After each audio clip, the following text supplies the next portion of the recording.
जय भीम। नमो तेज प्रताप सिंह और आप देख रहे हैं नेक्स्ट पीएम बहुजन यूट्यूब चैनल, जो कि सामाजिक क्रांतिकारी का चैनल है।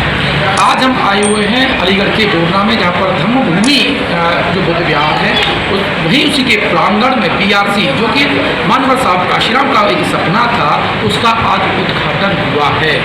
और हम बता दें आपको, बाबा साहब डॉक्टर अम्बेडकर 24 अगस्त 1942 को यहाँ आए थे।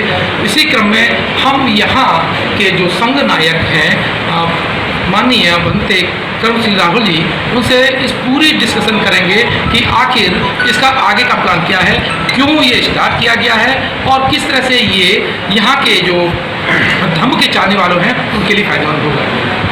पंडित जी, आपको सादर बंधान सर, इसका क्या प्रांगण का उद्देश्य है? देखिए, ये बुद्धिस्ट रिसर्च है,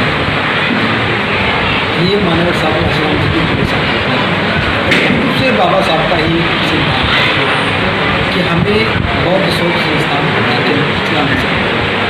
इसके पीछे मानव कल्याण की, जैसे सम्राट अशोक के शासन जबकि भारत बहुत विशाल था, किस प्रकार से जन कल्याण का काम किया न केवल मनुष्य मात्र के लिए बल्कि सभी प्राणियों के लिए कल्याण का काम किया गया। और शायद आपको मालूम होगा कि इतिहास में पहली बार पशु चिकित्सालय भी सम्राट अशोक के शासन में खुला।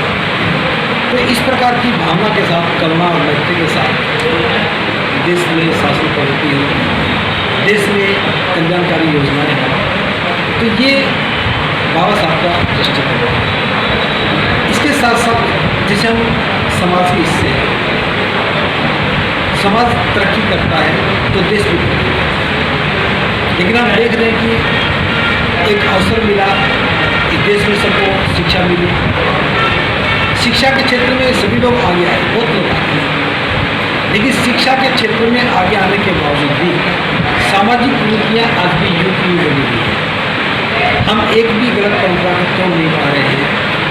जहाँ धन की बर्बादी है, जहाँ लोग कर्जदार हो जाते हैं, जहाँ कारोबार खत्म हो जाते हैं, जहाँ सम्मान खत्म हो जाता है, अपमान जीवन बीताना शुरू हो जाता है, तो क्या कारण है कि लोग गलत परंपराओं से निकल नहीं पा रहे? इसके पीछे एक धारणा है कि कुछ सोच नहीं रहा।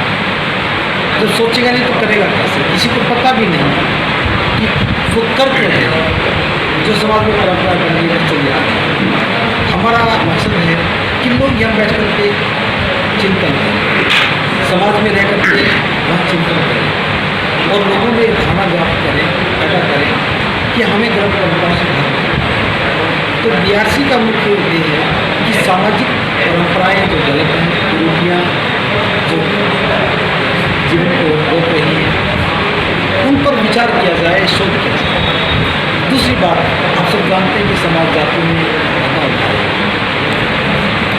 लाखों लोग संगठन बना करके समाज को जोड़ने लगते हैं, समाज जुड़ के नहीं पाता।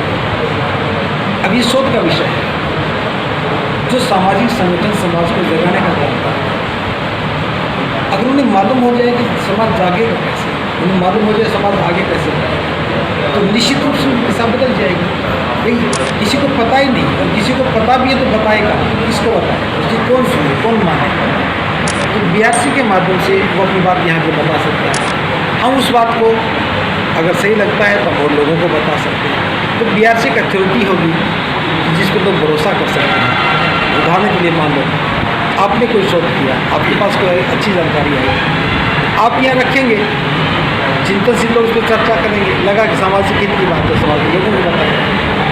तो जो भी सामाजिक मुद्दे हैं, जो विकास से जुड़े हुए हैं, जो सम्मान से जुड़े हुए हैं, जो आर्थिक तरक्की से जुड़े हुए हैं, हम उन पर कार्य करें। एक और महत्वपूर्ण मुद्दा जो मैं बताना चाहता हूँ, अगर आज हम बात करें आज़ादी के बाद, देश बहुत तरक्की कर चुका है, इंफ्रास्ट्रक्चर बना है, सड़कें बनी हैं, राजमार्ग बने हैं। अगर हम इंफ्रास्ट्रक्चर की बात करें, देश में बहुत तरक्की हुई। अगर हम एजुकेशन की बात करें, हम बहुत ऊंचाई तक पहुँचे हैं, लेकिन 74 वर्ष के बाद भी इस देश की महिलाओं का घूंघट तक नहीं हटा सकते, जो कि किसी भी रूप में स्वीकार्य नहीं है। मैं पूरे देश की बात कर रहा हूँ, इस जाति की बात नहीं, किसी वर्ग की बात नहीं, पूरे देश की बात है। उत्तर भारत में तो एक बहुत बड़ी समस्या है कि कोई कितना बड़ा भी अधिकारी बन जाए, हो सकता है कि शहर में रहते हुए उसकी प्रति घूंघट ना करे, लेकिन वो अगर गांव में जाती है तो उसे भी उसी सिस्टम को मानना। हमारे एजुकेशन के कोई मायने नहीं है, केवल आजीविका का साधन मात्र बनकर रह गई है। हम चाहते हैं उस एजुकेशन से लोग बौद्धिक विकास कर रहे हैं, उस एजुकेशन से लोग सर्वांगीण विकास कर रहे हैं। ये जो मुद्दा है इस पर कोई बात नहीं करता। इस देश की आधी आबादी महिलाओं की है। अगर मैं 20 साल से ऊपर की महिलाओं की बात करूँ तो 1/4 हिस्सा है, 1/4 हिस्सा इस देश में घूंघट में बना है। और हम तरक्की की बात कर रहे हैं, विकास की बात कर रहे हैं, और वो बात भी उन लोगों के लिए जो खुद कहते हैं कि हमें विकास करना चाहिए। BRC के माध्यम से हम इसमें शोध करना चाहते हैं कि किस प्रवृत्ति के कारण ये महिलाओं की अपनी प्रवृत्ति है या पुरुषों की है, या फिर दोनों की सहमति है। फायदा पुरुष को भी नहीं है, लाभ महिला को भी नहीं है, इसके बावजूद भी परंपरा चली आ रही है। और सबसे बड़ी बात कि देश का बुद्धिजीवी मौन साधक है। बहुत सामान्य बात है।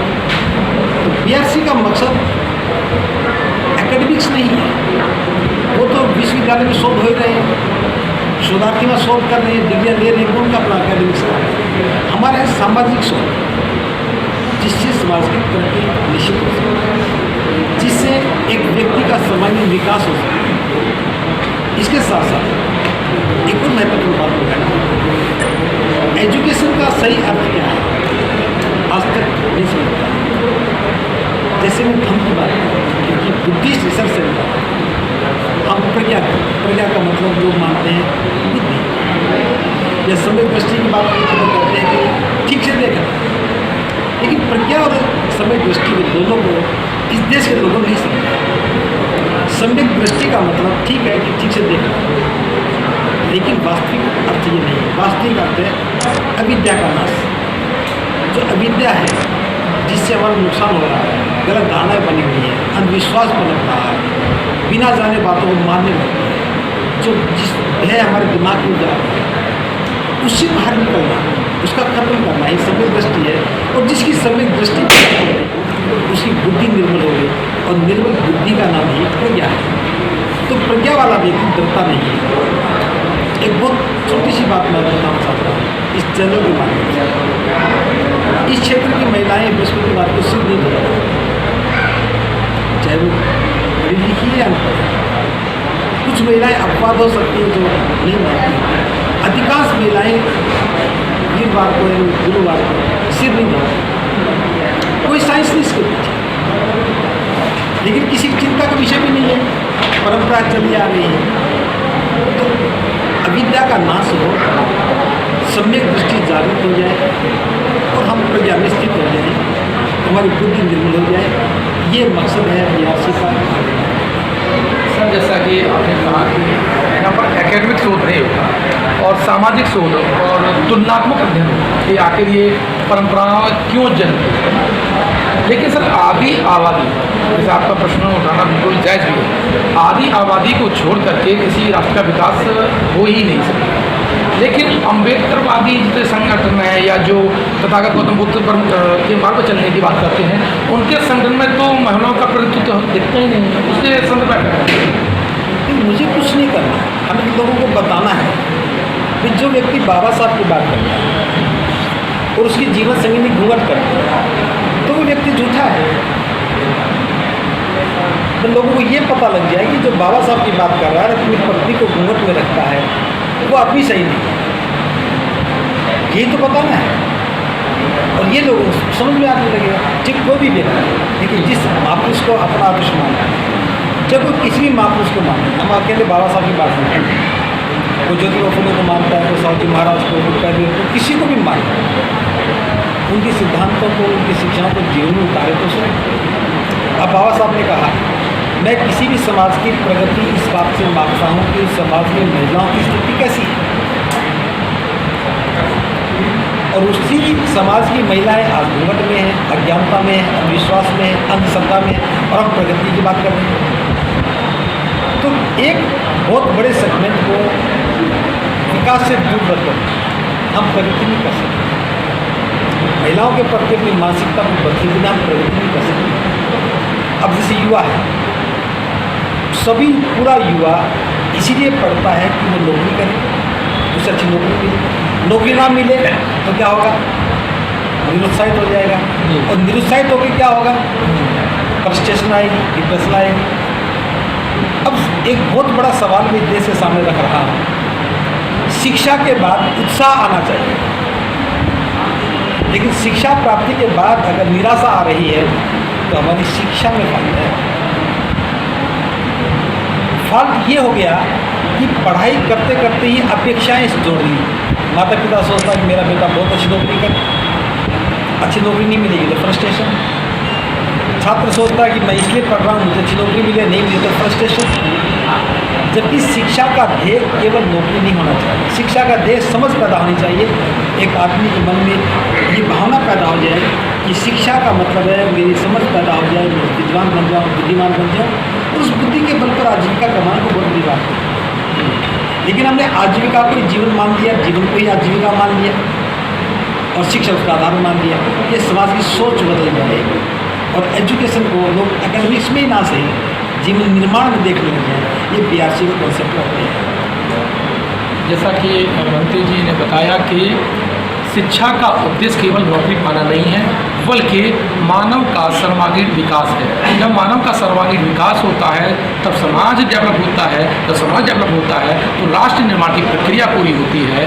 भारत में ही नहीं, विश्व में अब तथागत गौतम बुद्ध की जो थ्योरी है वो सर्वमान्य हो चुकी है। यूएनओ और विश्व के जितने भी संगठन हैं वो तथागत गौतम बुद्ध की शांति के पथ पर, प्रज्ञा के पथ पर चल रहे हैं। देशों के मध्य अगर शांति समझौता होता है उसमें भी तथागत गौतम बुद्ध का ही संदेश छिपा होता है। आप देख रहे थे सीधा प्रसारण बीआरसी से, जो कि आपके जीवन की संकल्पना है। आप जहाँ भी हों, जिस कंडीशन में हों, जिस माध्यम से ये वीडियो आप तक पहुँचा है, तो इस बीआरसी से जुड़ने का प्रयास कीजिए। इस वीडियो को ज़्यादा से ज़्यादा लोगों को शेयर कीजिए ताकि इसकी जो चेतना है वो अन्य जगह तक भी पहुँच गए। आप देख रहे हैं एनपीवी और मैं हूँ देवता सिंह। धन्यवाद। इस चैनल को सब्सक्राइब करें, इस पर दिखने वाले बेल आइकन को प्रेस करें, जिससे आपको मिले इस चैनल पर आने वाली वीडियो सबसे पहले। अगर वीडियो पसंद आई तो लाइक करें और दोस्तों के साथ शेयर करें। Thanks for watching this video.